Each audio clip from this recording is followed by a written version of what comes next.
Let's talk about the Carmelo Anthony trial, because this is one of those cases where people want to turn it into pure emotion.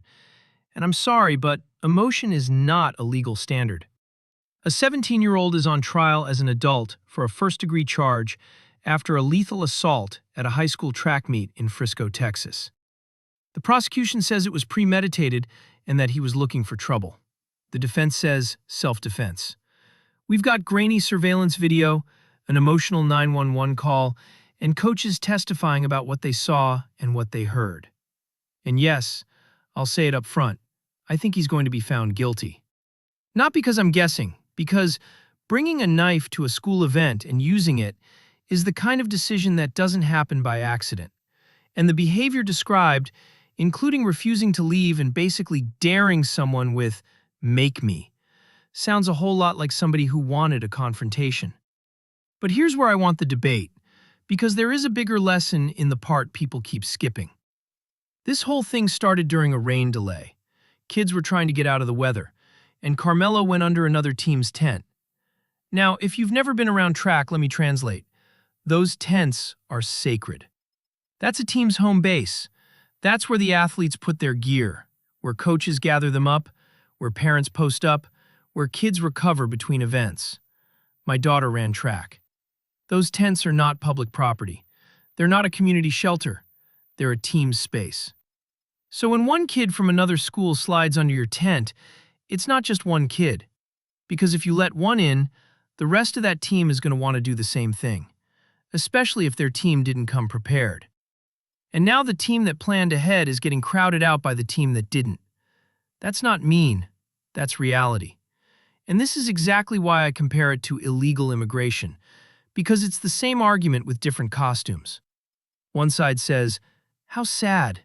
They need help. Let them in." The other side says, "If you make the exception the rule, you don't have a border anymore. You don't have standards anymore. You don't have order anymore." Same thing with the tent. If the rule becomes anyone can use any team's tent when they didn't plan, then tents stop being team tents. They become public shelters. And the people who prepared get punished for preparing. Now, should the Mataf side have been more understanding about the weather situation? Maybe.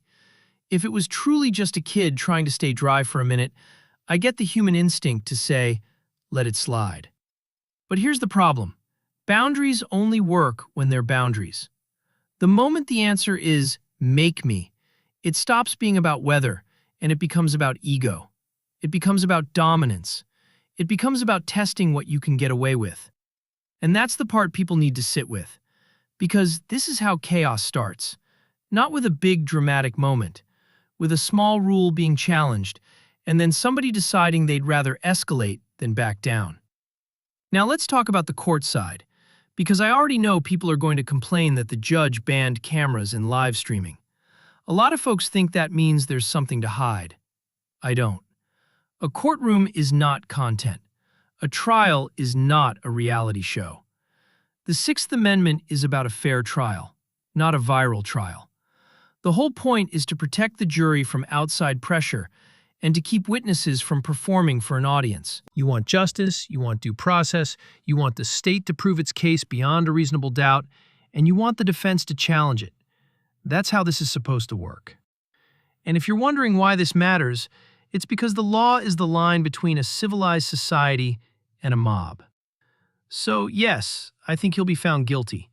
And yes, I also think adults need to answer for why a team showed up in April in Texas without being ready for bad weather, because that kind of unpreparedness creates the exact pressure cooker that leads to conflict. But none of that changes the bottom line. Rules aren't cruel. They're what keeps chaos from becoming policy.